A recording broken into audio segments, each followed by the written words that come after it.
out. Ok, pues me acaban de pedir no leer el currículum. Es muy extenso. Como ustedes deben de comprender, es Bill Reed, a personal friend now, I believe, I think, I feel. He's been with us for the past, I think, 7 years now. 8, well, 8. He was one of the first ones that came down here to have conduct a small charrette with teachers and with, full-time teachers and part-time teachers from the master's degree and also from the undergraduate program. And he and Volker Harkov and Greg Franta, may he rest in peace,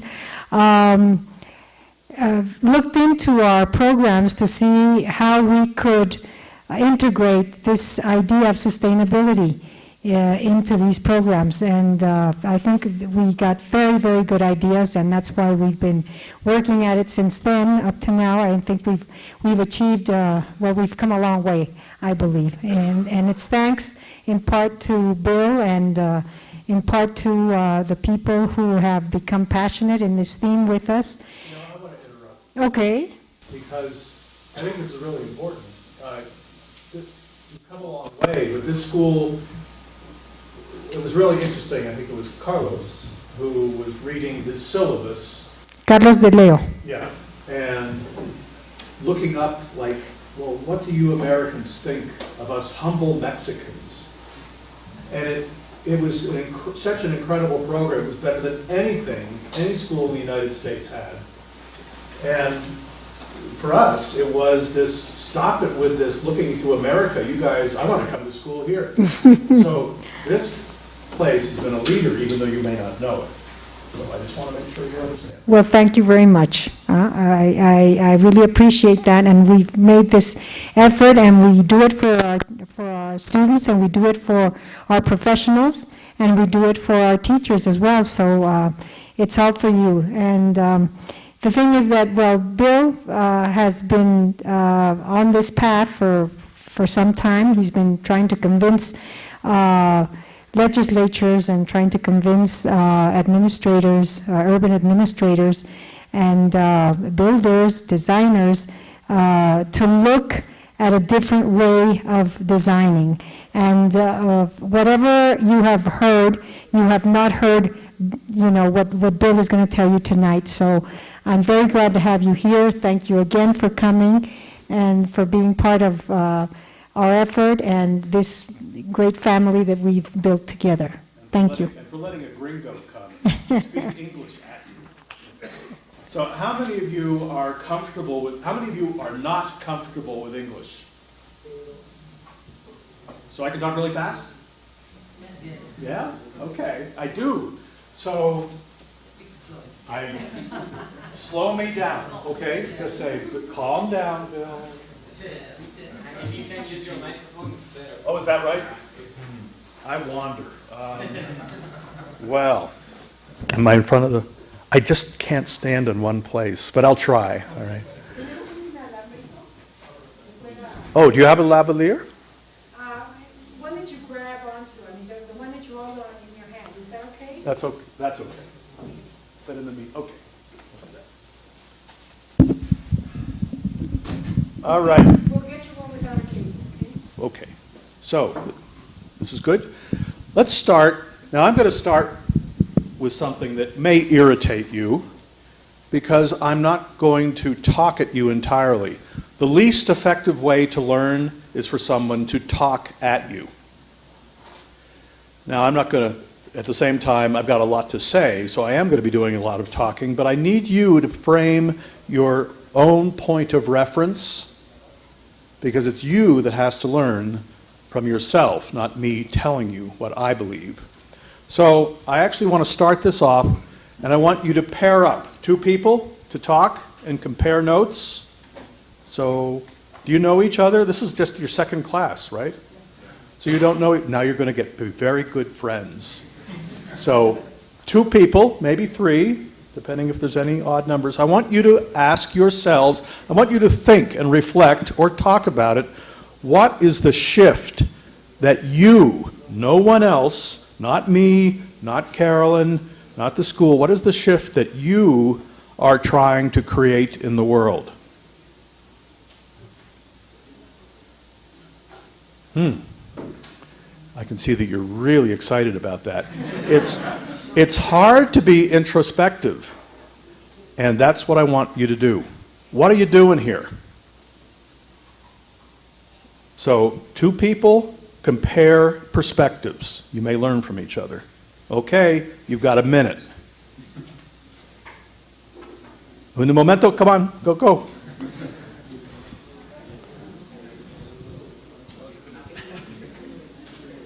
You cannot be shy. I'm going to single you out. If you're not exchanging ideas, you too?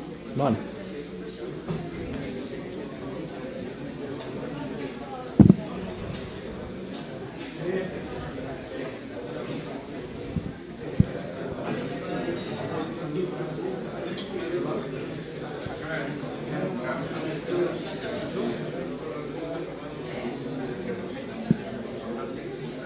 Are you by yourself in the back there? I'm pointing at you.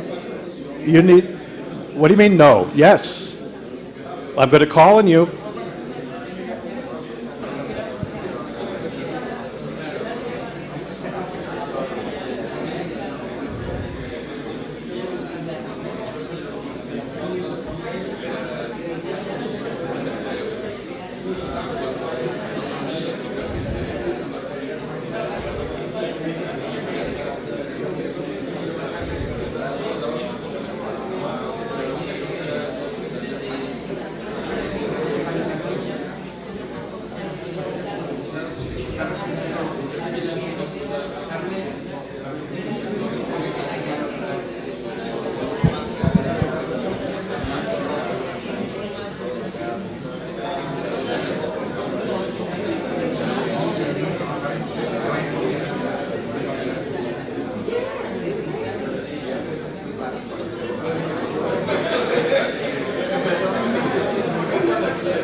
You guys solve the problem?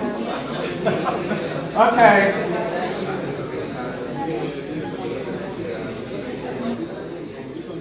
Okay. See, I couldn't get you started, and now I can't stop you. So, why was this hard? Why was this a hard thing to do? You were all staring at me like a fish out of water, you know, breathing heavily. Why was this hard? Was it hard? Because we came prepared to hear you, and the first thing you asked us to do is to talk between each other. Mm-hmm. We're not used to doing that. I know. How many? Do you think your clients are used to you doing that? What do clients think that you need to be doing with them?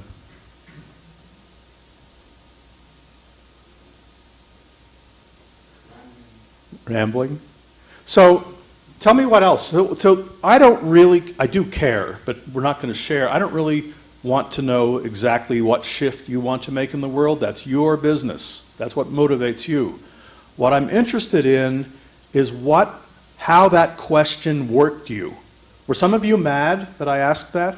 Some of you angry? No? But were you confused? What were you? Any reactions?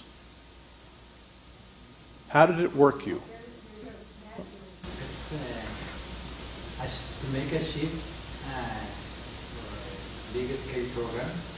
It takes great effort.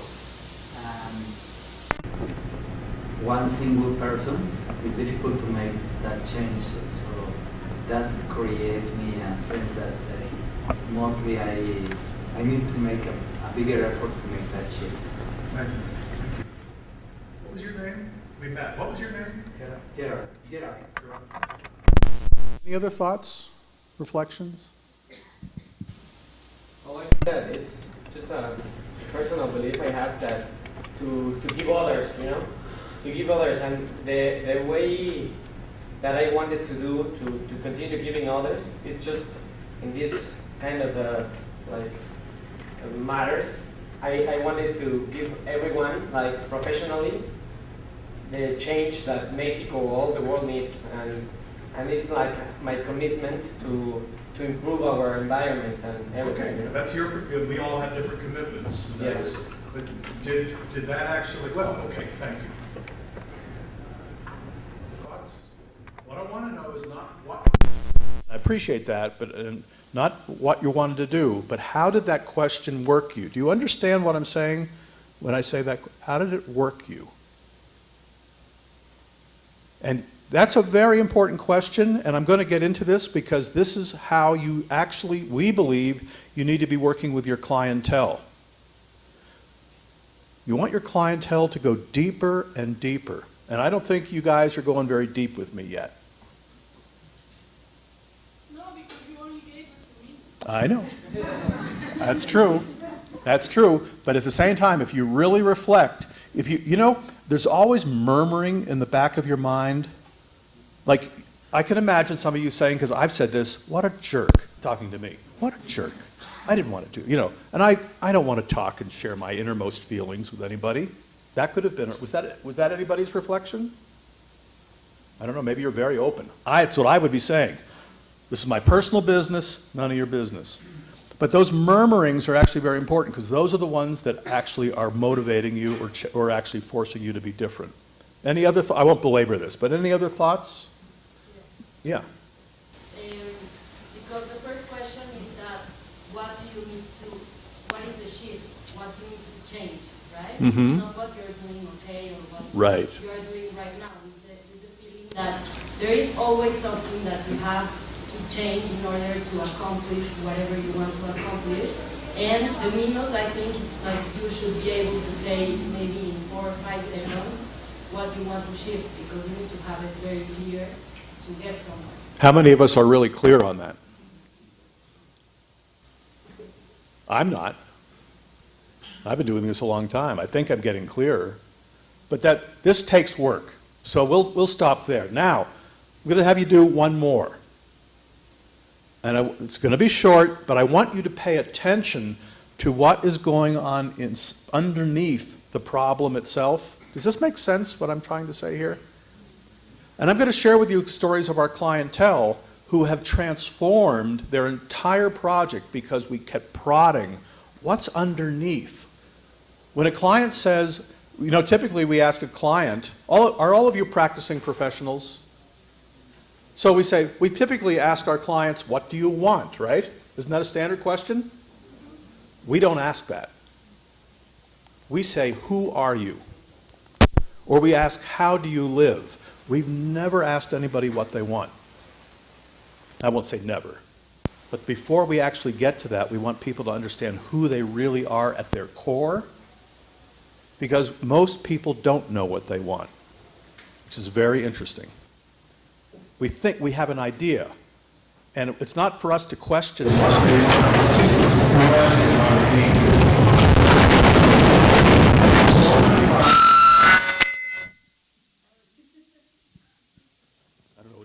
So many of the projects that we've worked on in our career, in my career, in the middle of the design, the client realizes, they wake up in the middle of the night and they say, oh, we've been going in an entirely wrong direction.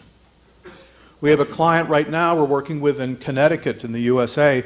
They spent almost $1 million. They're a very wealthy couple, but almost $1 million on a house they decided not to build because they realized they were building it in the wrong place. Now they have the money to be able to do that, but $1 million, you know, $1 million is a lot of money no matter where, you know, how much money you have. So, and when they came to us, we kept, oh, gracias.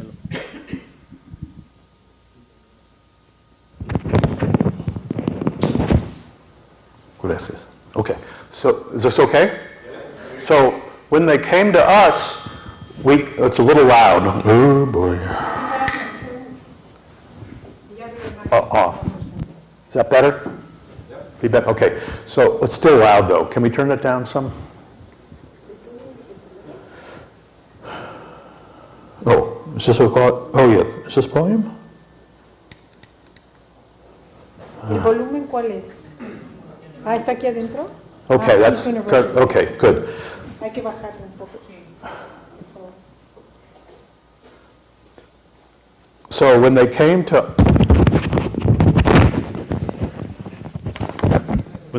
us, they, we asked them to think about their purpose, what their purpose was in building this house, because they're buying a farm. And they said, well, we want to have a farm and we want to raise our family, all generic answers. And finally we realized, okay, stop. We said, we want you to go home for a week and live on this land in your mind hour by hour. Meditate. Think about living, getting up in the morning, cooking breakfast, going out to see the cows and the chickens, gathering the grass and the hay to feed the cows, hour by hour for a week. And then we want you to come back to us. They came back a week later, and I said, tell us how that question worked you. No different than I just asked you. And the wife said, I am so frustrated. And I thought she was mad at me. I said, okay, what happened? She said, I realized I don't know what I want.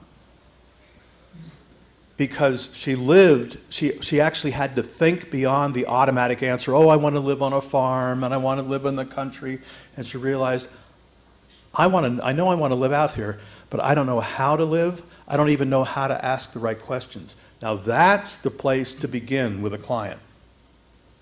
To stop them from thinking, to stop them thinking about automatically they know the answer for themselves, because we typically don't, and to get them to think from their core. Now we have a really great project going where we're all learning together.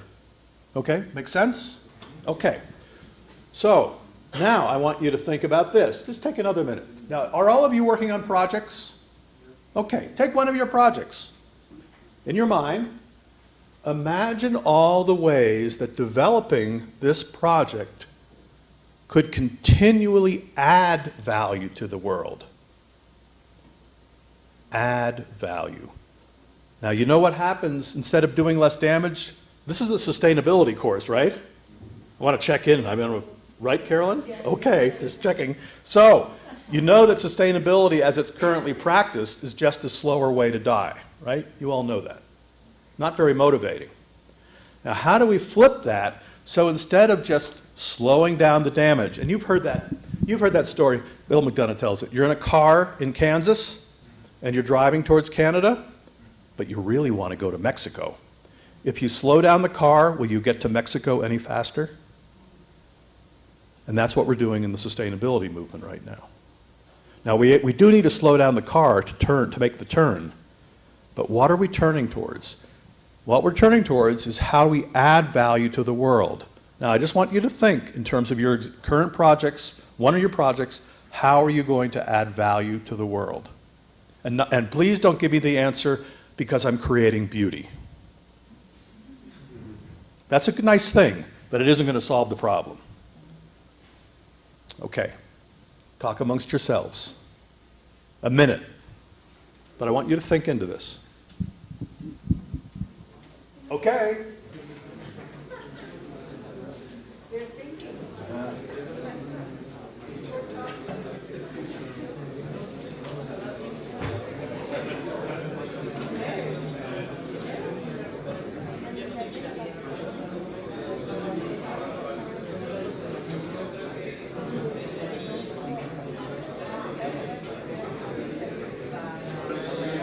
Okay, guys, gals.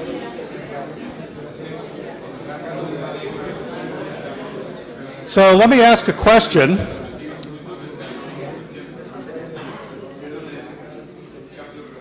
Why do you think I had you talk to each other about this? Was there any could you see any benefit in talking with each other? I don't want a yes or no answer. What was the benefit? or if any, maybe there was none. Yep. There's some kind of feedback. You have feedback from the person, so that's, And what did that feedback do for you? in this case, it reassured what I was thinking. Uh-huh. Helped me maybe come to myself with the idea of what I was thinking was right. So you felt good about yourself. That's a good thing. Yeah. For me, it works the other way around. I feel feedback. Feedback? Feedback when other people think the other way around. You know, Ah. because it amplifies my vision. Yeah, expands. Yes. Yeah, yeah. Any other thoughts? It's good to be in dialogue. Yes, it's important to define what is the meaning of the damage. Mhm. It's very important. If I don't explain what is the damage, it's impossible to know. It's impossible to know that I'm looking for. I'm sorry, I'm nervous. It's all right. If I want to, I don't want to define the word damage. It's impossible to know if I damage the word, for example. No? In this thing, talking about the materials. For example, in the construction, in the last exposition that Caroline 2 days ago explained us about what is, for example, the CO2, steel weight. Talking about the most problem is the construction, for example. Okay, if I know that is a problem, maybe the selection correct materials will be give me more or better results. No? And you know, this is a really hard question, because I'm going to do this right now. Boom. I'm just swipe my hand. I've just killed 10 million bacteria. I've just wreaked havoc. We build a building. We can't help but destroy the microbial network in the soil. When we eat a meal, we're killing. So that ought to be pretty depressing to us, right? But it isn't. And the reason it isn't, or you shouldn't go crazy over it, is because we all die too, and we are food for someone else. It's the cycle of life. And if that frightens you, get over it, because it happens to everybody. So, birth, life, death, rebirth, birth, life, death, rebirth. It's a cycle of life. The question is, how can we contribute to the cycle of life while acknowledging that things have to die for life to take place? So then we have to ask ourselves, we're talking about sustainability, we're talking about sustaining life. What does it mean to sustain life? And it doesn't mean eternal life, not in the mortal sense, whatever religion you have or spirituality, I don't care. But what we're talking about is sustaining a cycle of life so we can all develop. Now, there's lots of, I don't have the answer for the purpose of life, but I want to figure it out. And this journey is actually a deeply, deeply conscious one. I won't say spiritual, I won't say religious, but it's important to be conscious of it because it touches those dimensions that we typically don't reference in the material world. So, get over that one too. So, okay. Any other thoughts on how this question worked you? Yeah. Probably to understand the other person and to be part of his project, or not part of it literally. Yeah, I understand. But to trying to understand what's going with his project or something, and try to look for solutions and on the other side too. No? Well, what was kind of, so you're in relationship. Well, no, not that deep, but it helps to. Superficial. Yeah, well, superficially, yeah, for sure. Better than nothing. Yeah. Yeah. Because you can also work as a mirror to the other person. reflect the ideas and draw something and then have something back that you were not, I don't know, you didn't know that it was going to happen. Sure. Like a surprise. Emerging. That's life. What we're actually engaged in sustainability is not looking backwards, but is looking forward into that which we don't know. Yet we all, what we're trying to do right now is driving a car by looking in the rear view mirror. Or steering a ship by looking at the wake. You can't do that. We have to be looking forward and finding potential. That's why that example about working with the client, we didn't want to know what they knew or what they thought they wanted. We wanted to know where their emergence was coming from. What was their core? And so expanding, feedback, learning about yourself, and that, hey, maybe I am pretty smart, I mean, that's a good thing, to have some confidence. Being in relationship, seeing what's in the future. All this is part of the design process, and we actually can really benefit by being more intentional. Now, okay, we've set the stage. What does this mean in terms of practice? And that's what we're going to be talking about tonight. Now I'm going to be talking at you. So, but you are welcome to, as we say, throw a stick in my spokes. Is that it? Translate? Okay. Stop me. So, here we are. This is what we call the trajectory for sustainability, or a framework. Here we are at conventional design. I like what Randy Croxton says, the architect from New York City. We build our buildings just one step better than breaking the law. So we know we can do better than that. So all of you are familiar with LEED and BREEAM and other rating systems. Is that fair to say? No, anybody not?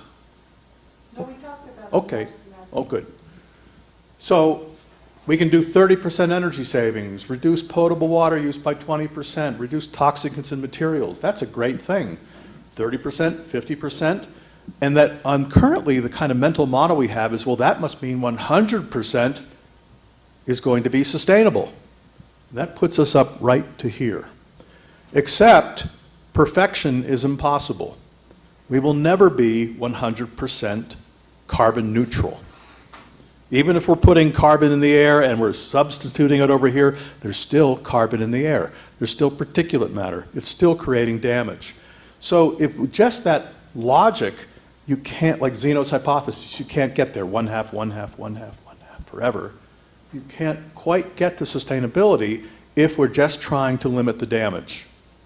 Now, if we stop there, that's pretty depressing. And I might add that I believe that's why the environmental movement has such difficult traction with most people who aren't thinking deeply about it, because what we're saying to people is, we're asking people to get excited about dying more slowly. Is that motivating? Maybe it is to you. I don't know. It isn't really motivating to me. There's not a lot of hope in that. And so what are we actually trying to do with sustainability? We're actually wanting our children to be healthy. We're wanting ourselves to be engaged in deeper relationships. And that moves us into the future, to that which we cannot see. Restoration and regeneration. And these two terms mean entirely different things. Do not think they mean the same thing. I'll define them now and then we'll give some examples. Restoration means to restore a subsystem, like a wetland, a forest, or woods, a beach dune system, a stream, river. So it means to restore a ecological subsystem so that it has the self-organizing capability. I'm going to say that again, the self-organizing capability to evolve. If we are not contributing to healthy evolution, we are not creating a sustainable condition. Now, you have to do this in order to give us a chance to do that. So don't think that this is not important. And I may be coming across that way, saying, oh, this is kind of boring stuff. It's just not sufficient, that's all. So do all the stuff you've been learning, and do it better, but understand that that's only half the story. The other half is over here, and this is what we're going to spend time on tonight. Now, regeneration means to be born of a new spirit. That's the dictionary definition. And to create anew. It means that which is not in existence. And right now, with the condition of the planet as it is, I would think we have to do a lot of renewal creation. And by that concept of spirit, regeneration was actually a Church of England term for repentance. But what that means is, let's not get religious here, what it means is that there's a new spirit of relationship. And basically, it's saying that all systems, ecological systems, human systems, our transaction systems, all those need to be adding value to the world.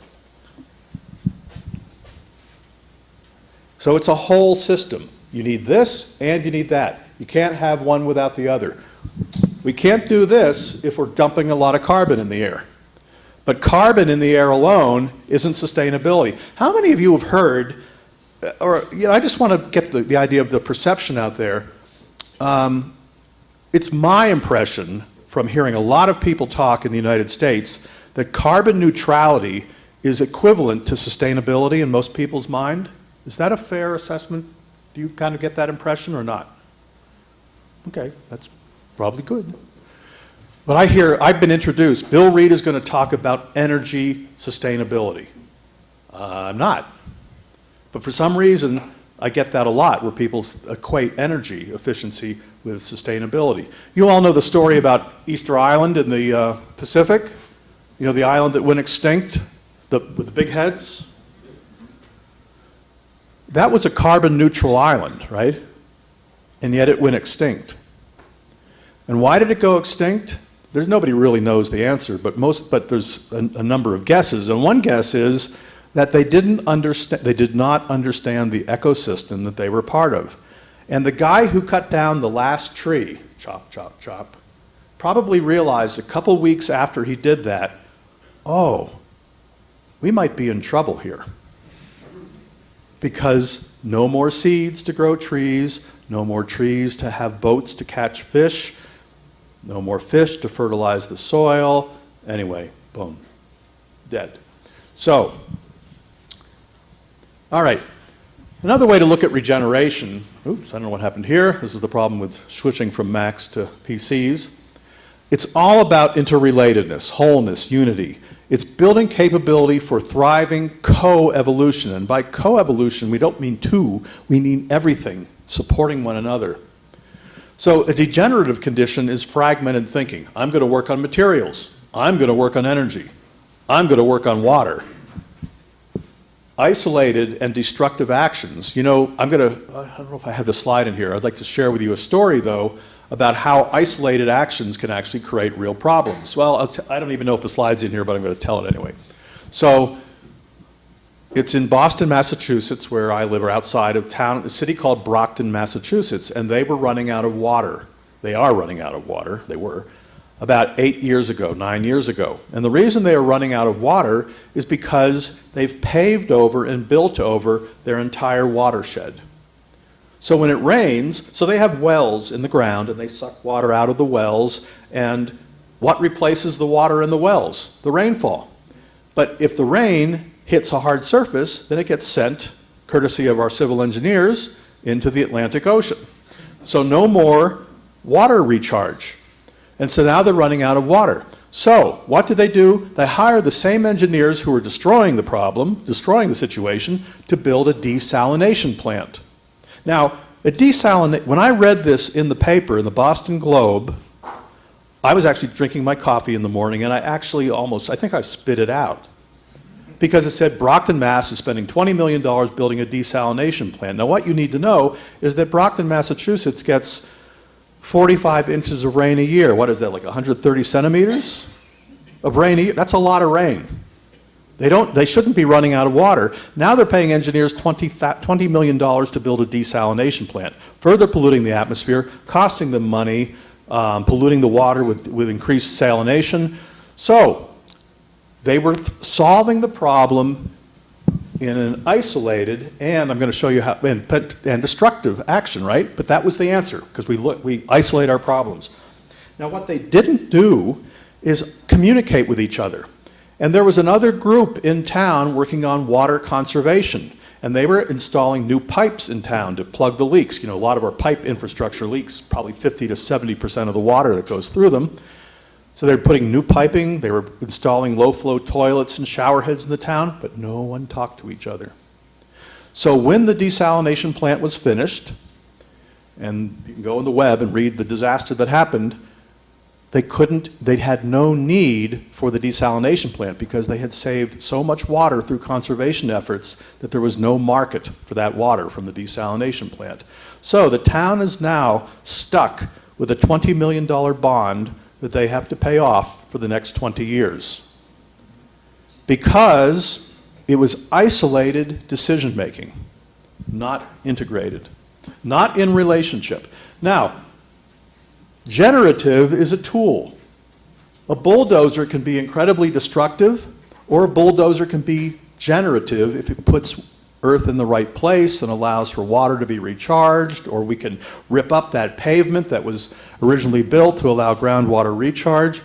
And regenerative is actually dealing with the relationships of all the people and all the consultants, if you will, so that we collaborate to actually restore that ecosystem, and on a continual basis. Not just saying, oh, we're done, because are you ever done? We're never done. Sustainability is not a deliverable. Sustainability is a process. And so the feedback that you were talking about is really for forever. You have to have a mechanism, a governance mechanism set up, and I'm going to give you some examples of this, a governance mechanism set up to help people build their capability to manage and be part of that system and learn from it forever. Does this make sense? So, does it really? Anybody wonder where I'm going with this? So, as an architect, engineer, planner who's concerned about sustainability, the least important thing that you will be delivering is the building design or the plan. I'm not saying that's not important because we have to realize shelter, and those, but the object is not sustainable. There is no such thing as a sustainable building. How many, and I'm sure that, how many of us say what we're doing, we say we're doing sustainable buildings? I do. Do you? No? No, you don't? I'm so impressed. No one is doing a sustain, you do? Yeah, he's a man enough to admit it. No one's doing a sustainable building because an object is not sustainable. Life is not in inanimate objects. Life is about relationships. So, what we're dealing with is actually understanding how to teach people and engage in discovering the unique relationships and the potential, in order to discover the potential, the emerging potential into the future, and analyze that and be part of it and get the feedback so that we can actually be co-evolve. That's regeneration. And by the way, you cannot do sustainability without regeneration. I'll just make that absolute statement. Without regeneration, sustainability is impossible. So, is it possible? Absolutely, and it's being done all over the world. Alan Savory, who you may have heard of, who won Buckminster Fuller Prize a couple of years ago. Here's Zimbabwe. There's an overgrazed savanna in Africa. And look, even with severe rainfall failure, a couple good rains, more severe rainfall failure, look at the health of the savanna.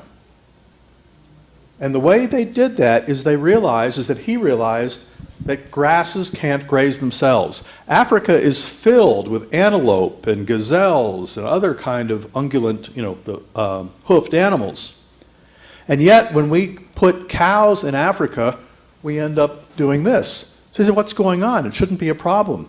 But what happens is those antelope, he observed the antelope grazing. And what happens is they feed on the grass for a week or so, and they chew it. And when they're chewing it, the seeds fall out of the mouth, or they defecate seeds that they haven't digested, and then the seeds start growing again. Now, what happens is they walk on the seeds, and they plant the seeds by walking on them. Then there's a little cup from the hoof print. So the little bit of rain and the dew that happened, water, it's like a little watering. It's like a little plant in a cup. And then it waters the grass, and it grows. But the reason it grows is because they've moved on to other grasses. If they stay there, which they do when you have a fence around them, then they trample the grass and it doesn't grow. That's all he observed. By the way, this is what good design is, observation of how life works. And that's simply the reason why that savanna has come back. Nature will self-organize to take care of itself. And by the way, you see this improvement happening within a year? Look at this within 2 years. What we see on every project, whether it's the desert or the forest of the Northeast or the Baja Peninsula, we see nature improving within 18 months. That's all it takes. So I'm going to make a statement that I hope will stick with you, even though it's pretty difficult to prove, is that we can heal the earth in 18 months. There. Isn't that easy? But that's all it really is easy. We have all the technology we need right now. We have all the knowledge we need right now on the earth to heal it in 18 months. What are we missing? This is not a trick question. I have an answer. But what do you think we're missing? Culture. Culture, I think that's right. Observations, yeah? Huh? Interest? Yeah. Yeah. And that's kind of the answer I was looking for. All these are right because it comes out interest. What I would use is the word will. What drives us? We just think it can't be done, right? We think that all we can do is buy a Prius instead of a Cadillac. Wow. Don't bother, by the way. So this is the stuff we need to be working on. Some of you have probably seen this story because I tell it every year, but it's just so fun, and I'll make it fast. This is in Santa Fe, New Mexico, 10 inches of rain a year. The guy who bought this ranch was going to restore it, so he planted native species. He got rid of the grazing animals because he hadn't talked to Alan Savory. He put some gabions in the arroyos to reduce the erosion because it does snow and rain in the winter and erodes. And he called it a day because our attitude towards nature is we don't know what nature does, so we're going to let nature figure it out. And by the way, the whole idea of national parks and park systems shows how screwy our thinking is. Now, I'm glad parks exist, but it's still an aberration because what we're saying when we're talking about parks, say, nature, you go there, and we're going to put a fence around you, and we pat it on its head, and you say, and you behave, and we're going to go out here and screw it up. That's what we're saying with park systems. That we make tree zoos, right? And that's not the way to save the planet, is to put little zoos around with trees and biodiversity in it. It's a good thing we need to save it. We need to be bringing that biodiversity right here in Mexico City. And we need to change it to do that. And all the rivers, the 48 rivers in Mexico City, they could be, you ever hike up to the top of the mountains around here? Crystal clear at the top. What happens in 2 kilometers? Well, you've seen them. So this guy was going to restore it, right? And that meant don't do anything. Because nature, we don't understand nature. But then he heard of the permaculturists, and permaculturists are actually systems thinkers, whole systems thinkers, and he invited Bill Mollison and some of our staff to look at this place, and they looked at 3 things: meteorological, geological, and cultural history. Why culture? Because humans are nature. We aren't separate, but what do we say? What do you say in Spanish? Do you say humans and nature? We do in English. What a stupid thing. You know, we actually condemn ourselves by our language. Here's humans and there's nature. No wonder we're screwing it up, because we think we're different. We think we're special. Yeah, we're so special, we're killing ourselves. So what these guys looked at is they found out that meteorologically, climatologically, this place got 10 to 12 inches of rain a year for the last 5,000 years. Geologically, they dug samples, soil samples of the backhoe in these arroyos, and they found just underneath 4 or 5 centimeters of dirt was rich humus that could only have come from the bottom of ponds. This was recent, in the desert. So that was a head scratcher.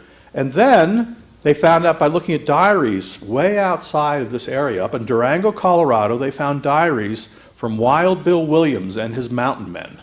Wild Bill Williams, I guess, kept a diary. And what Wild Bill Williams described was going to Santa Fe area, not this Santa Fe, New Mexico, in the early 1800s to trap, what do you think? To trap beaver in the desert. Who knew? But there were beaver living in this area only 200 years ago. So the first reaction was, well, let's bring back the beaver. But beaver don't live on prickly pear and yucca. So they couldn't do that, but they could become beaver. And so what they did is they became analog beaver, and in the space of 3 days, they bulldozed. Here's a bulldozer that's used as a good tool. They pushed up a dozen meter-high earthen check dams where beaver would logically have built their beaver dams, and within how long? Like 18 months. 18 months, there was a permanent running stream on this site. Anybody want to guess how that happened? Because it's a great riddle. And it's even more fun because it's a true riddle. It's not bullshit. Anybody, seriously, do you want to guess what happened here? Why did the water come back? Agua es vida.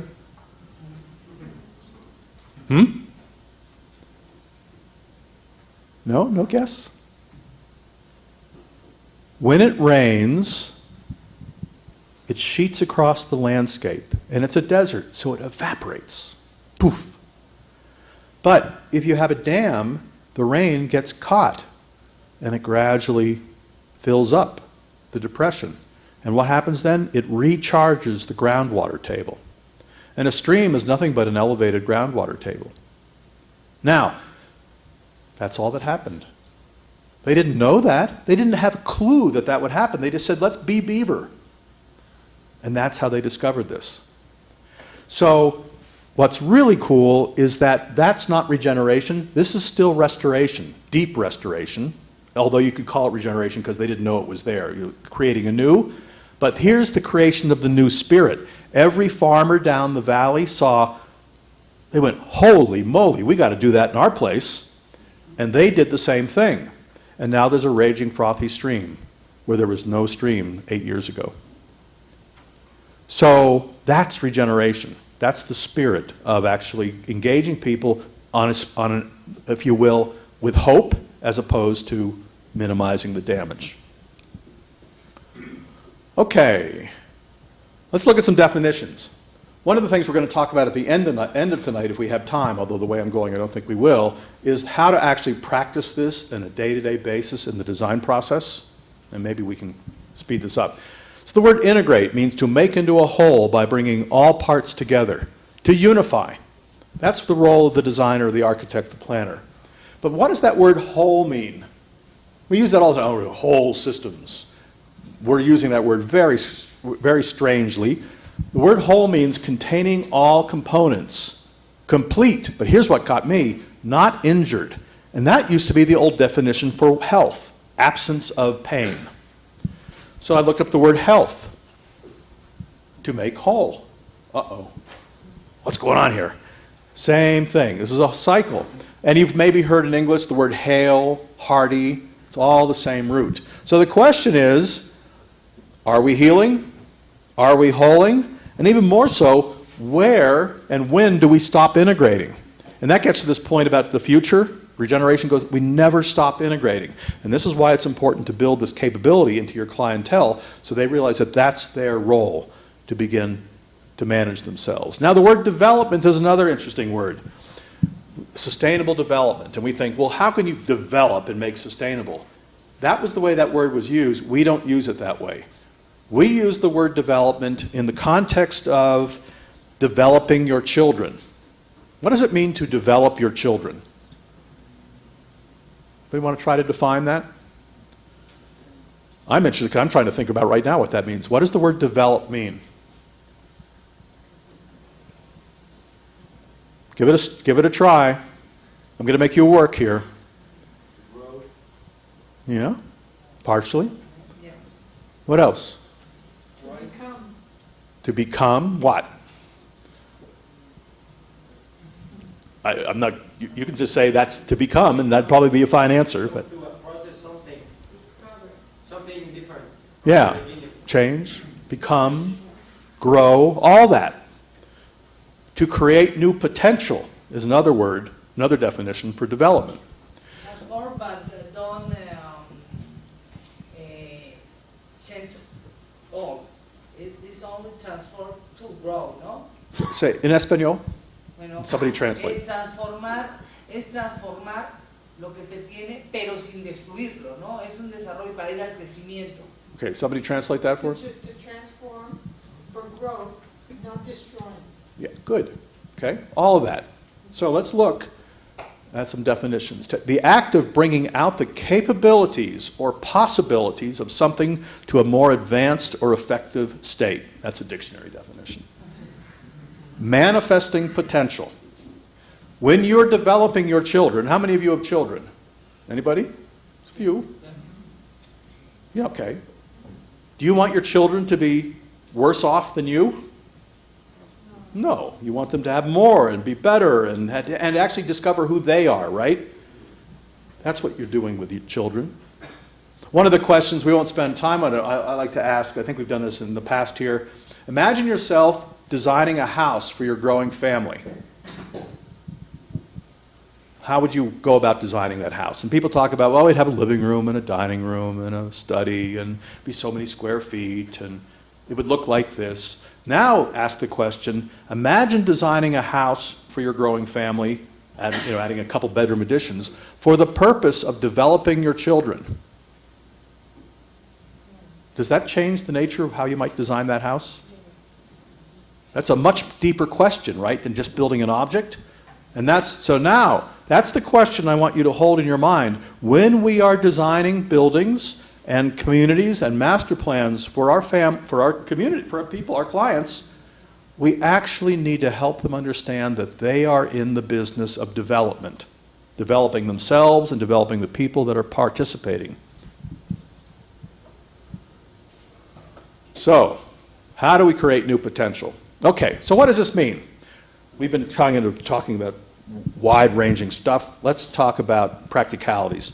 So this is a project we were asked to participate in about, maybe even 10 years ago now. And this is the Brattleboro Food Co-op. It's basically a grocery store with cooperative membership in Brattleboro, Vermont. And they called us up and they said, we would like you to help us design a LEED Gold or Platinum grocery store. Well, and our response to a client that says that is, the first thing we ask is, do you want LEED or do you want to be sustainable? Because LEED, for all the good that it's doing, is not sustainability. It's over on this side of that graph. So when a client says, no, we know the difference, we want to do sustainability, then we know we have a client. We actually have some clients say, no, we just want the points. We just want the LEED points. And we fire them before we, and this is actually a good technique. We say, no, thank you, we're not interested. And they say, what? You're firing me before you even get hired? I said, yeah, in effect. Well, why? When they ask that, then you have the potential for a client. So when they want to learn, that's a really fun opportunity. Well, here's why. Because we don't believe that this is enough. No, I never thought about it that way. And some people say, listen, we just want the points. I was just told to get a LEED certificate. Those people we send away. So they said, well, yes, we definitely want to think about what it means to be truly sustainable. So we did a little research on what a grocery store consisted of and all the flows and inputs and outputs of a grocery store. And what's the big input to a grocery store? I'm seeing if you're paying attention. Groceries, food. That's what a grocery store does. So maybe we ought to look at the food. And so that's what we did. And we found out that the average bite of food in the United States, this was 50 years ago, traveled 1,200 miles. We now know it's close to 3,000 miles. Every bite of food. Imagine the carbon footprint of that. But here, even more important, so we actually went to them, we said, okay, and we had a meeting with them. We said, before we start the meeting, let's walk through the grocery store. And we turned over apples from New Zealand. How many miles or kilometers is that? Lots. Strawberries from California. Blueberries from Chile. Okay, lots of carbon footprint, but more importantly, lots of damage to the ecosystem. And we asked this question: what happens if there is a truckers' strike? You know what that means? There's no more shipping, right? Oil's too expensive, they aren't getting paid enough, so we stop transporting. You know what happens in any city in the United States in 3 days when that happens? No food. That's how fragile our, if you will, modern ecosystem is. We're in trouble, folks, if there's one thing breaks, you know. So, now, they said, well, no, we're not sustainable then, so what do we have to do? And this is why you don't see a building here. This was the answer to the problem, is that we needed to find out how to bring the nutrient cycle back home. And all those farms that you see here, those green, light green and dark green splotches, are abandoned farms. No longer active. And the soil is no longer healthy. And the forest is no longer healthy. Yes, it's green. We know Vermont is beautiful. But if you look at Vermont pictures from Vermont 120 years ago, Vermont looks like the moon. Bare. When people tell me they want to live in Vermont where it's natural, I don't laugh at them, but I say, you know, I could laugh, but what I tell them, Vermont is as much a human-made artifact as Manhattan. There's no difference. And it's actually very sick. So we found out the best soil in Vermont, in this area, I mean in Brattleboro, it was right here. You know, like a delta, all the nutrients come down. And we said, well, you know what? You should be growing food in downtown Brattleboro. And somebody said, well, we built on everything. And this is our dualistic culture, right? They haven't built on everything. They've only built on 35% of the land. Where did most towns feed themselves in World War II? Anybody know? You guys are all too young? I'm not that old. Well, I guess I am old, but I'm medium old. So, where did most towns feed themselves in World War II? Yeah, backyard, they called them victory gardens. It produces a lot of food. And so, this grocery store was programmed or briefed to be an agricultural and soil extension service to teach people how to grow their own food again. It became that's one. It became a cannery, so they would can their produce. It became a place for hunters to dress their meat, because this is a big hunting area. It became a daycare center to take care of the kids when the parents were canning their food. It became a credit union to loan money for farms to be reestablished. It became a soil extension service to actually begin to, and a forestry service outpost to begin to actually restore this ecosystem.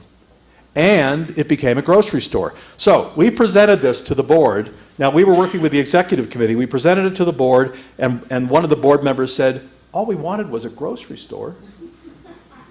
And we actually were fired as a result of that report. Now, the executive committee appreciated it, but the board they weren't engaged. And here's a big hint. You can't, and this is one of the reasons I asked you this early question about and talk to you about our clientele. You can't tell your clients what to do. If they hire you to be this master, big D, big designer, architect, yes, you can tell them what to do. But that's not what we're talking about here. We're talking about co-creating. And we didn't co-create with that board. So we had to do a lot of damage control, and we wrote a long report that you can read. It's on our website. And it took them a year. But I got a call almost a year to the day of delivering that report, which cost us an extra $20,000 that we didn't have because we knew we needed to, cover ourselves. And they said, Bill, we want to apologize. This is the best thing that's ever happened to us. We're now loaning money to other cooperatives. We're establishing farm centers. And I just talked to the president of the co-op about a half year ago, and he said, yeah, I want to, because we're actually getting a film done of our work, he said, I want to stand in front of our building, because the building is now done. I'm going to stand in front of our building and say, the building doesn't matter. Now, this is the client saying this. The building doesn't matter. What matters is the relationships. He said this, not us. The relationships to all this life in our community that this process inspired.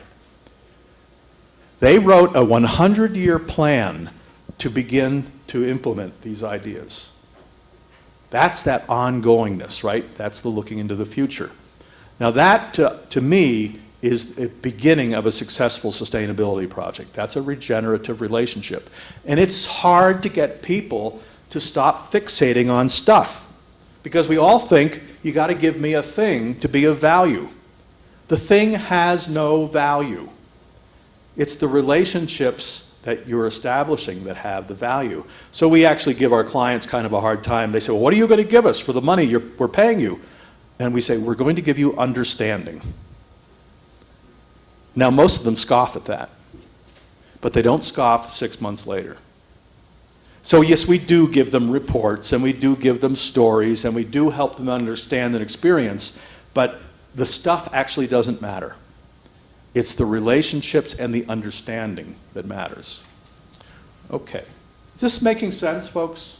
Well, yes, but I'm wondering how you say this. Aha. Yeah. It's Well, a miracle for you, or even for me, trying to have a project like that, say that again? It was a miracle for you. Yeah. Like I said, that's a great question. So how do you get this past the miraculous?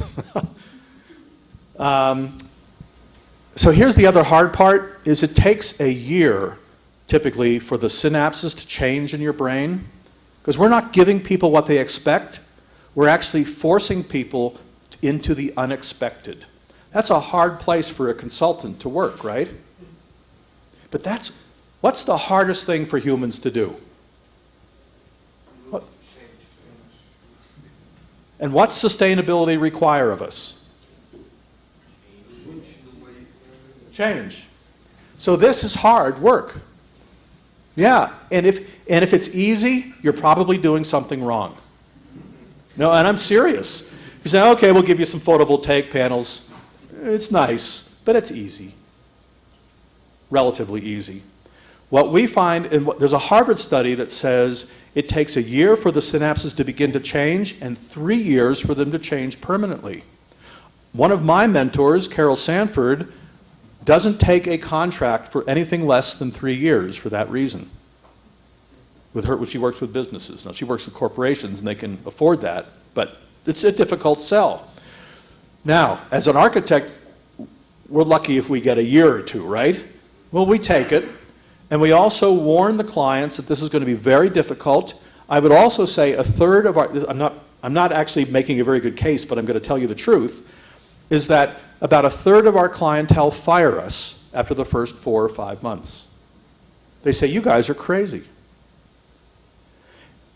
However, every one of those clients that fired us, except for one, has hired us back within a year. That's powerful. Because how many people, you ever been fired or laid off from a job? They're not going to hire you back. It's just a good way to get rid of you, right? Now, they were so upset with what we were doing, but it worked on them, and it worked on them to the point where they said, oh my goodness, this is right.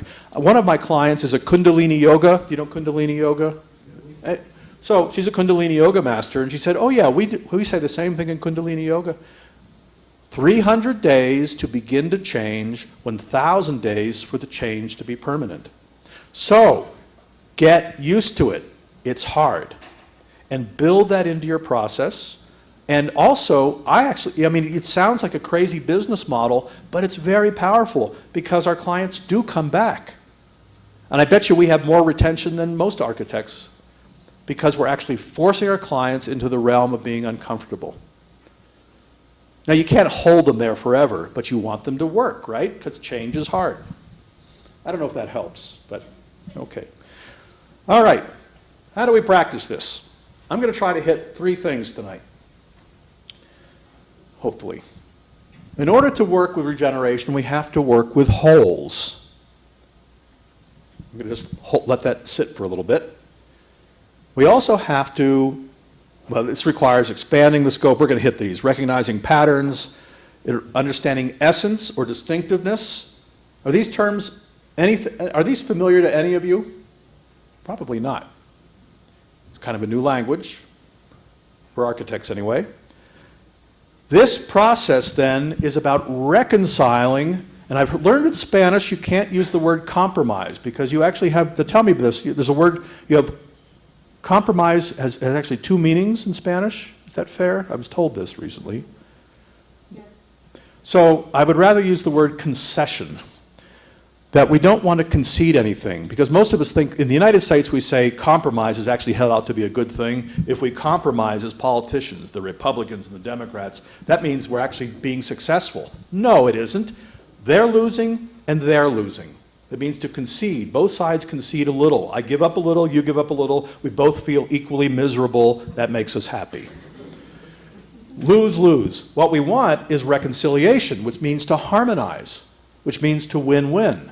That's the art of good design. And then, and I'm going to talk to you about that, and then coevolution is the aim. We need to build capacity and capability in the community or the client to carry this forward forever. Now we're talking regeneration. So, how do we work with holes? We're expanding the scope of how big is here. Let me just make the statement, the smallest unit of design for sustainability is la cuenca. So this is a project, and I'll be using this as a case study tonight, project in about here called Yestermar Design Build School, and this valley was the unit of design for us, not the school. Now, we had taught at the school for 3 years, so the client knew what they were getting into, and they wanted it. You have to do a lot of education, typically. So, this is the area in Vermont, that's the valley. And what we do when we're working with a building is that there's the building, there's the site, there's the cuenca, and there's the community and the bioregion. Where's the boundary? Is there a boundary between any of those things? Really? Maybe the building skin? But where's the boundary from the site to the watershed? Is it a painted line in the grass? No, of course not. Where's the boundary between Santa Fe and the district? Or the Zocalo? Is there a boundary? No, but you know it kind of, you know when you go from one area to the other, don't you? But there's no hard boundary. So what's interesting about life is that it's paradoxical.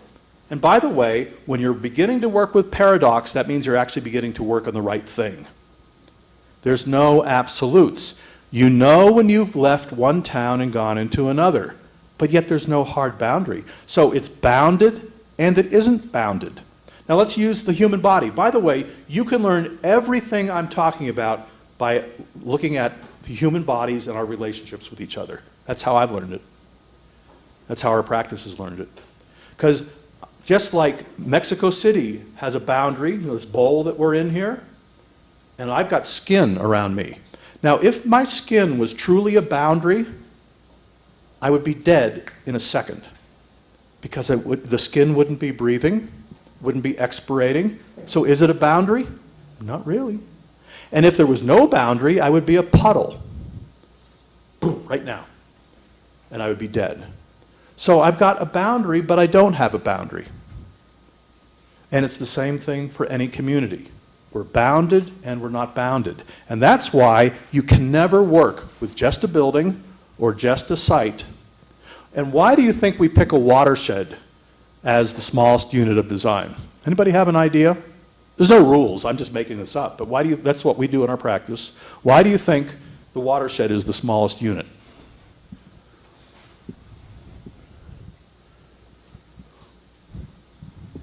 Might have to do with the fact that water is vital, maybe. Water is what? Vital. Yeah, I'd say that's a pretty good answer. If we don't have water, we don't have life. You know, how did the alchemists define what were the 4 universal elements that the alchemists talked about? Fire, Huh? water, fire, wind, Yep. okay? Earth. Air. Earth, wind, fire, water. Yeah, why is that? I used to think, oh, that was sweet. Those sweet old people, they were so smart. They had it down. This is all sustainability is. Healthy soil, the earth, clean air, the wind, clean water, the water, and what am I missing? Fire. Oh, fire, the sun, to grow food. Without those 4, you don't have food. If we aren't taking care of those 4 elements, we don't have food. Therefore, we are not sustainable. Now, interesting, in Eastern tradition, there's a 5th element. The 5th element. You know what that is? Quantum physicists are talking about this seriously now, so this is not woo-woo. The 5th element. Anybody know? Human? Huh? Human? No? Plasma. Love. Huh? Plasma. Love? Yeah, well, close. All that stuff. The word is called Akashic. The Akashic field, it means sky. It's a Sanskrit word, means sky. And it means love, energy, spirit, consciousness, pick it. You know, I don't care. But what it means is that there's a connection. And quantum physics knows that there's an information field. Have you heard that term out there? They don't know what it is. Heck, we don't know what gravity is. But they know from experiments that there's an information field. They know that black holes are a repository for information now. That was just a month ago that they announced that. It's like the Matrix, like the movie The Matrix. Holy moly, it's true. But the black holes are actually a repository for information. And we draw on that information all the time. Here's a question that most scientists can't answer. Have any of you ever read the book Zen and the Art of Motorcycle Maintenance? You ever hear of it? It came out in the 70s. Read it. I'm sure it's in, well, I'm pretty sure it's in Spanish. Robert Pirsig was a very well-known scientist, and he went insane, literally insane, because he asked the question, where do ideas come from? Because when scientists come up with hypotheses, they aren't looking in the rear view mirror, right? They aren't saying, oh, let's figure out what we knew before so we can figure out something new. No, they're looking into the future and they're drawing on something that's saying, here's an idea, where did that come from? No one has that answer, folks. We think that, oh, it's just from good ideas in the past. No, no, no. New ideas, never been experienced before. Where do they come from? This is what quantum physics is trying to answer. So, and one of the things that they know is that evolution is speeding up. Galaxies are evolving faster, bacteria is evolving faster, humans are evolving faster. Have you seen how smart kids are these days? They're much smarter than we were. No, this is true. So what's happening is there's something that we're drawing on. But anyway, where do new ideas come from? They come because you sit and you listen and you seek. I can't do it any more specific than that. So I don't know how we got that. Where did I go? Oh, sorry. That was a total digression. But it's relevant. Anyway, there's no boundaries. I don't know where I was. Okay, I apologize. I hope that was a useful digression. So now, this is a watershed, but in fact, watersheds can be this small. So what we're actually working with is the largest manageable watershed. Now, the United States has 2 watersheds, right? One east of the Mississippi, or east of the Rockies, and one west of the Rockies. We're not talking that big. We're talking much smaller watersheds that are actually manageable in the scope of a design project. But even in a project, there's multiple watersheds. There's multiple places. You might have multiple communities. So you go back to this place, whoops, and you see, look at the 3 communities that are in there. Those are all part of that watershed. Now, how do we start working with this? It sounds so complex. I mean, a lot of architects say to me, you know, I can barely design a good bathroom. And you're expecting me to do this? Like, what, you know, come on. Now, I'm going to make a statement, a bold statement, that it is actually easier to work with the complexity of a whole system than it is trying to work by gluing thousands of pieces together. Lewis Carroll used this analogy with Humpty Dumpty. I didn't know this because I used it too, but I found out that Lewis Carroll probably informed me. You can't glue Humpty Dumpty back together. And right now in the sustainability movement and in reductionist science in general, we are trying to say, well, I'll take that piece and that piece and that piece and we'll try to glue them together. I'll take energy efficiency, I'm going to take reduced water use, I'm going to take constructed treatment wetlands, I'm going to take transportation systems, and we're somehow going to make them all work together. That's hard. We have to do it, but if you're doing it out of context and just gluing pieces together, it doesn't work. Now, how do you put Humpty Dumpty back together again? You don't. What you do is you make love and you make a new baby. And so that's a principle of life. Now, I'm not going to say that's practical as a designer, although knock yourself out, but how do we actually work with the whole and emerge and look for this new potential? Now, what we try to do, and here, this is the U.S. Army's description of the Afghanistan campaign. Now, you don't have to, would you understand what that means by looking at it? No. The guy or woman who did this doesn't understand it either. And so, this was in the New York Times, and the New York Times, about 2 years ago, and the New York Times said the caption was, "Don't use PowerPoints." Because obviously they don't communicate anything. No, what they really should have been saying, the problem is we don't know how to think in systems. We don't know how to think in complex systems. Because what we try to do is we try to take all these pieces and glue them together and somehow expect to understand it. That would be like me trying to take Carolyn and saying, well, Carolyn has a heart and 2 kidneys and 2 lungs and she has 2 eyes and 2 arms, and I'm going to throw all those pieces into a pot. I'm going to stir it around, and there, I get Carolyn. Do we get Carolyn if I throw all the pieces in? No.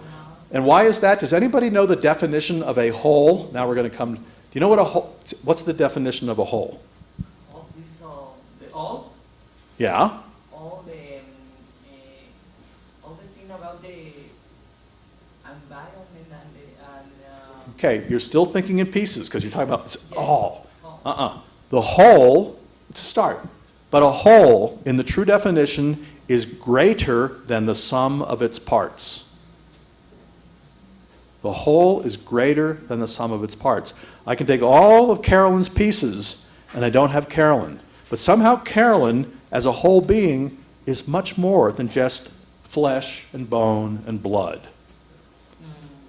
So are cities, so are watersheds. They are living entities. Now, this is a cosmology that you don't have to believe, but I think it's a premise that we have to state, is that every place is a living being.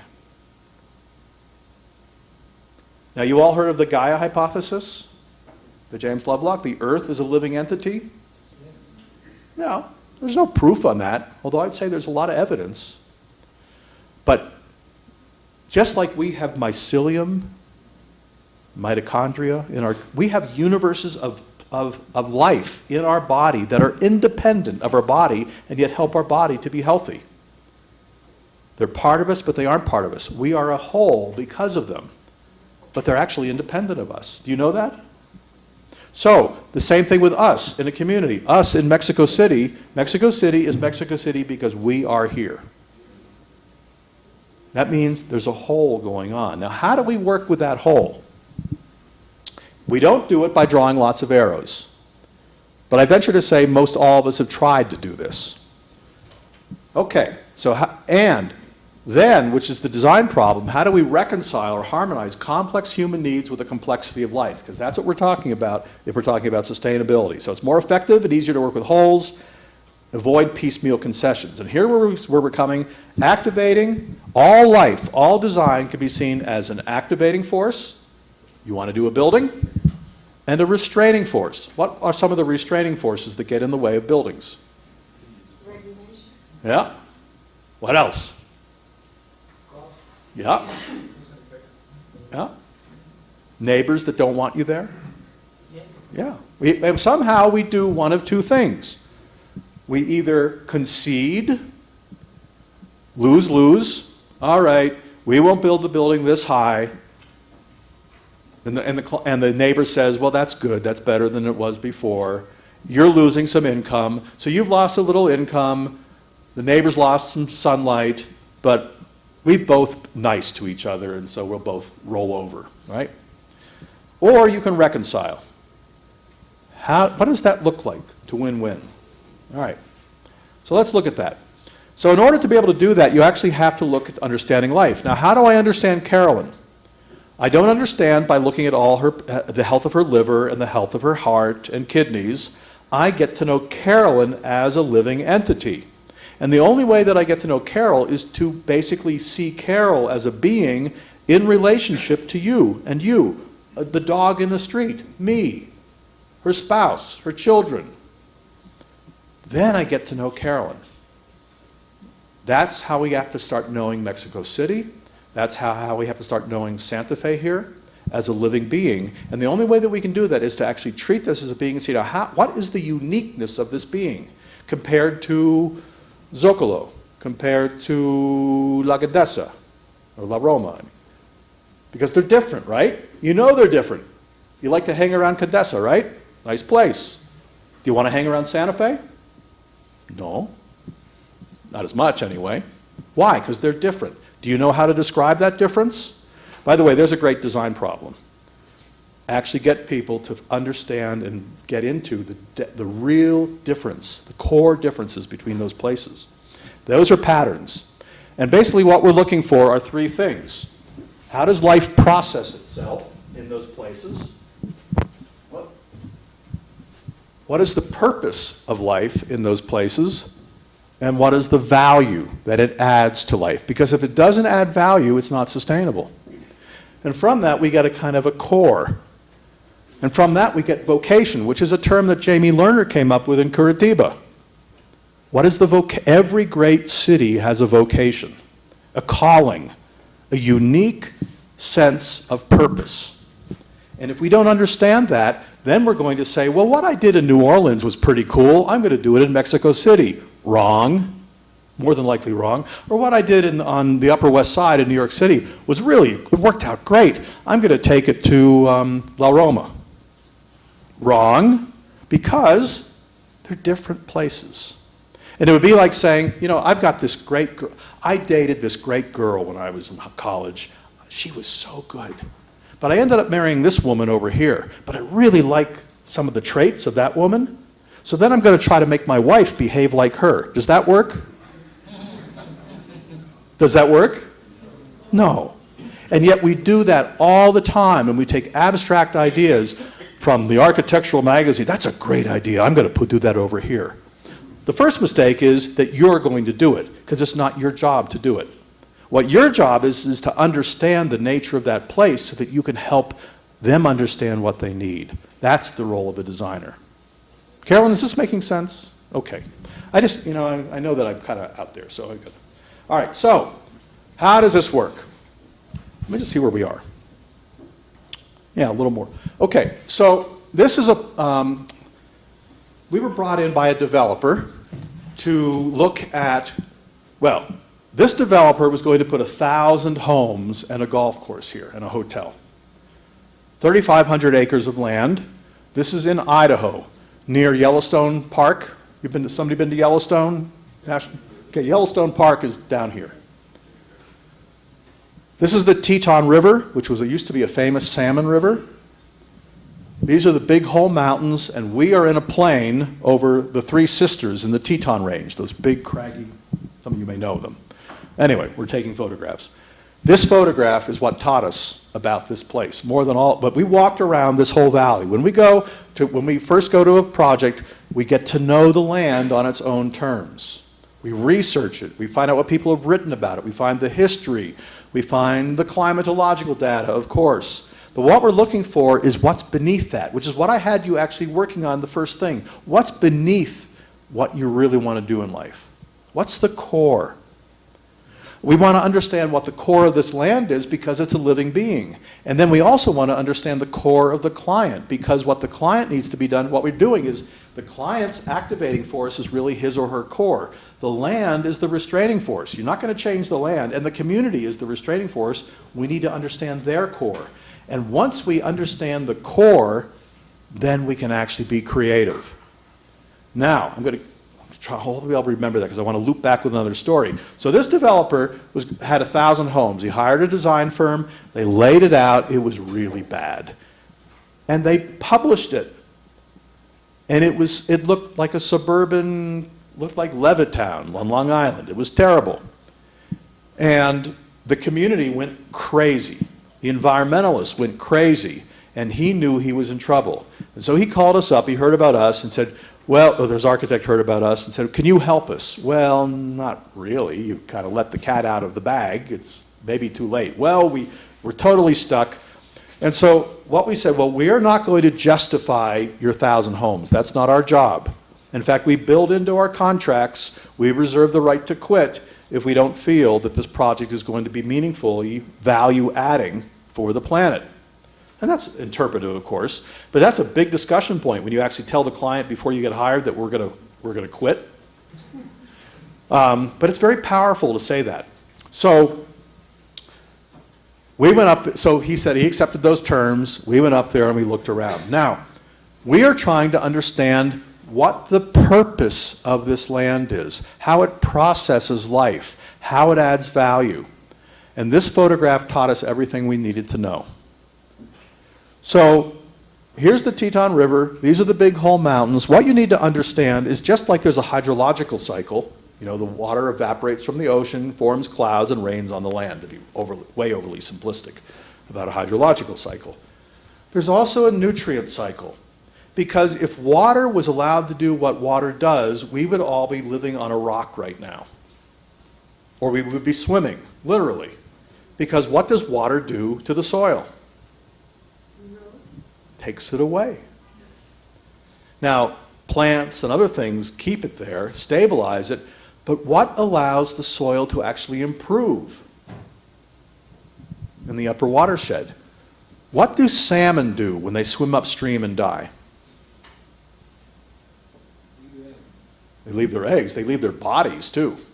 They're leaving an incredible amount of biomass way up in the watershed. And in fact, they did studies in Alaska. This is some pretty famous studies. They found out that when one of the things is they take the fish out of the river, and because there's so many fish, doesn't matter, and also there's a lot of competition, so they say, well, I'm going to take that fish into the woods and eat it so other critters don't bother me.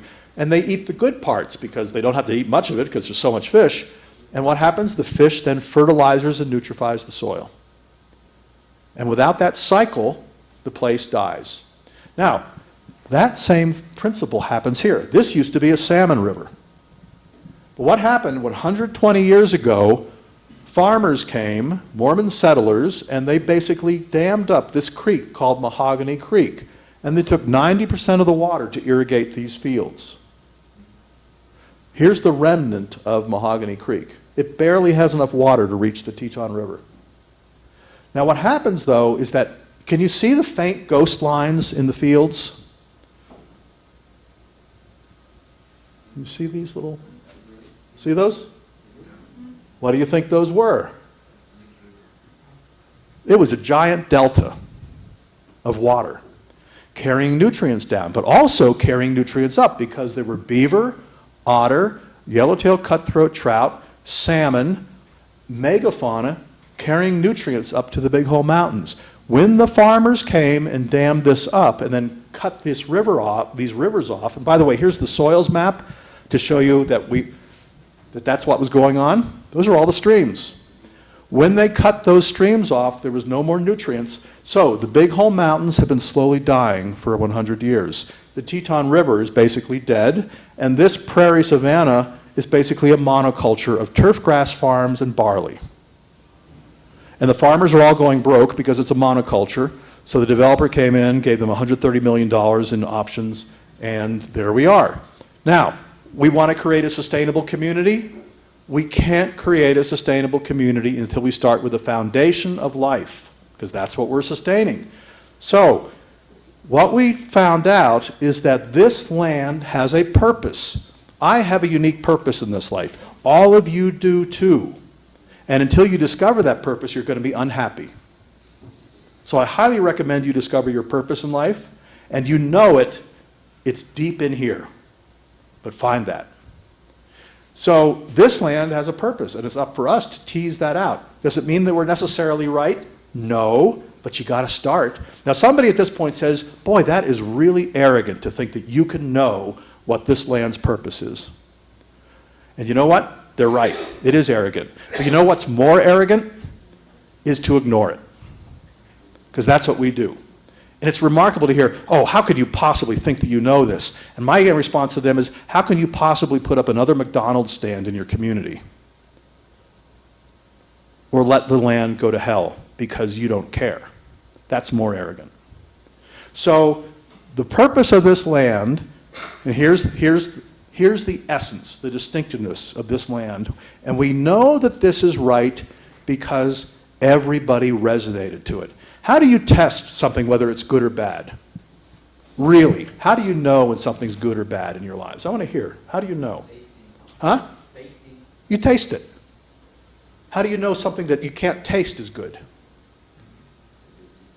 Makes you feel good? You feel good. Isn't that how we test everything? That's not very scientific. And however, that's how we live.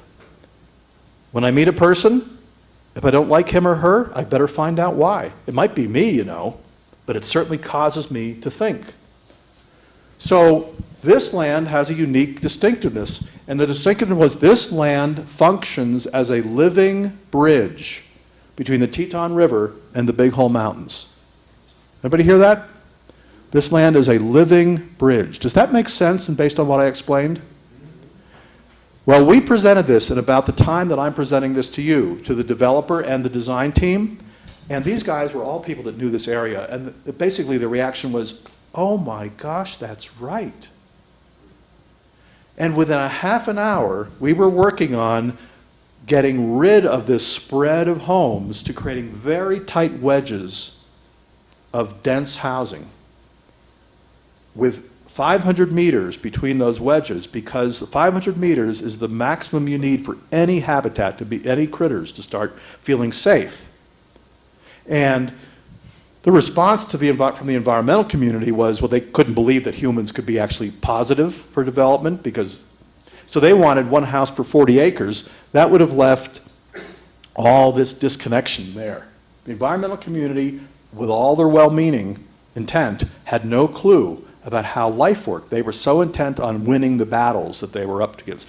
We actually consider the environmental community almost our enemy in this work, just as much as a laissez-faire. I would rather work with a banker than an environmentalist, because bankers have common sense. And I mean because they react by feeling. The environmentalists have been doing so much important work, and now I'm going to give you the other side of the story. The environmentalists have been doing great work, but they're so locked into a way of thinking which is fragmented. I'm going to save the spotted owl. Good idea. I'm going to save this timberland. Good idea. Here, they were going to save the sandhill crane, which had changed its migratory course to feed on the barley that the farmers were only growing in the last 20 years. Now that's important, but it isn't a quote-unquote natural ecosystem.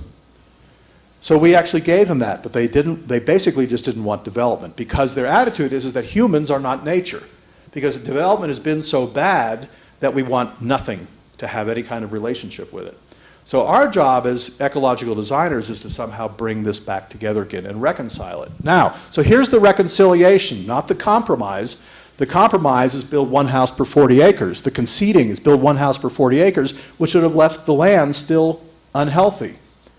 The healthy way would have been doing is to give the farmers retirement money, build 1,000 homes, but put them in very tight clusters, not suburbia, and that would allow have given the money to restore these streams. And by the way, even if they built 1,000 homes, they would have only used 10% of the water coming out of that stream. So the land could have actually been repopulated with water, and this connection could have been brought back. Do you see how that's a reconciler?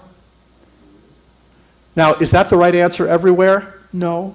I can't say that it is, but for here, that seemed to make a lot of sense. And I still can't say that that was the best idea to build 1,000 homes there. The best idea maybe would have been to find $130 million and restore this ecosystem.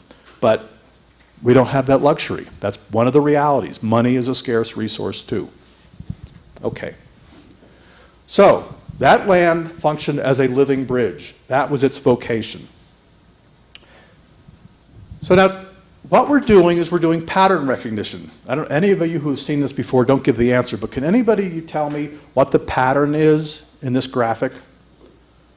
What's the core pattern? There's lots of patterns, but what's the core pattern? The groups. That's a pattern. What's the core pattern? Anybody else want to try? That the spaces on the top are the spaces occupying the words on the bottom. Okay, that's a pattern. It's not the core pattern, though. Yep. Only straight lines on the top. You got it. The letters on the top line are formed by straight elements. The letters on the bottom line are formed with curved elements. Everybody see that? Everybody agree? Anybody disagree that that's a core pattern? Wow. Do you know how rare that is for this many people to agree? I'm serious.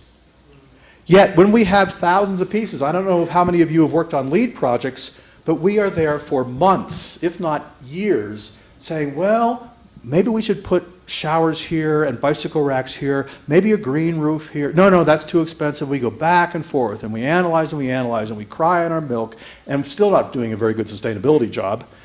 Look at what happens when we work with patterns. Remember I told you that it's easier to work with holes and complexity? With this project, it took us 30 minutes. 2 days of analysis, actually about 4 days of analysis and 30 minutes of explanation to the design team where they said, oh my gosh, that's right.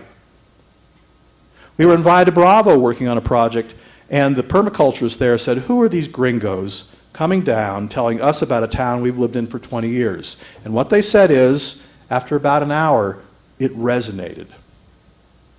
They felt that it was true. And that took the wind out of their sails, and then we were working together to try to discover what the potential was of this place. Pattern is very powerful. And so I encourage you, it's the most important thing you can become skilled at is pattern recognition. And I recommend, because I'm sure it's not a course that's offered here, I recommend that you take tracking courses. Because trackers are the best pattern recognizers on the planet. Because when a tracker is following a footprint or an animal through the woods or a human being through the woods, what they're looking for is not just one piece of evidence. They're looking for 2 or 3 at a minimum. So they see a track. Could that be a deer? Or maybe a cow? I don't know. Further along, oh, there's a tuft of hair on this thorn. That's definitely deer hair. Further along, browsing of the foliage, right at the height of a deer. Okay, we probably have a deer. That's what the process is about, is this basically tracking all these different facts and figures. And what's really cool about this, it's so much faster. We work with so many clients. We work with this one client in Nevada, the Forest Service. They've spent 3 years and $1 million gathering data. We are, pardon me, data whores in our culture. Give us more data, and somehow that makes us feel good. It doesn't mean a darn thing. Having a bunch of data is meaningless. What you need to understand is how the data is in relationship. And what's wonderful about tracking is that you can scan quickly once you have an expertise, and you can see the patterns of the data. And then you can zero in on those patterns. And what you're looking for is corroboration that those patterns are true. It takes literally what we do in 2 weeks in our practice, and I'm not doing this, but I'm telling you, you can do this work in 2 or 3 weeks. People are not even able to do in 2 or 3 years. It's not that expensive. So this is very practical work when you have the right skill sets involved in your design process. Okay.